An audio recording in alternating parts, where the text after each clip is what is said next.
sinabi? Mayor Duterte. Nandito po kami ngayon sa Cavite sa Imus. Nag-host po si Miss Rosana at si Mami Helen. Ito po yung mag-ina na nag-iisang guwapa pareho dito sa Imus. Ito pong samahan namin ito yung mga lahat, halos ito puro to admin sa Facebook na tumutulong at isa po sa mga hindi natulog sa Kumilig at saka noong September 26. Nandito kami para mag-happy-happy. Masaya kami sa pagtakbo nyo. Lahat kami, parang napakasaya. Kahit kulang kami ng may konti lang naman.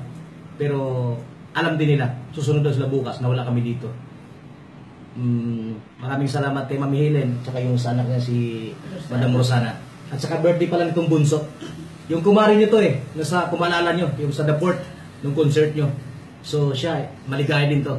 Papunta ng Qatar pero maraming tauhan na kukunin doon para sa Mayor Duterte. Bunso namin to. Magandang gabi po ulit, Mayor. Maraming salamat na hindi mo kami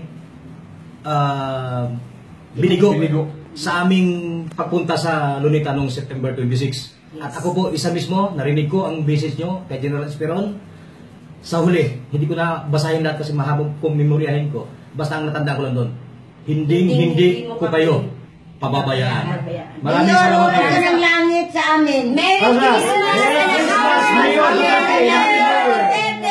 Sama tayo hanggang sa huli. Hanggang sa huli. Duterte! Duterte! Duterte!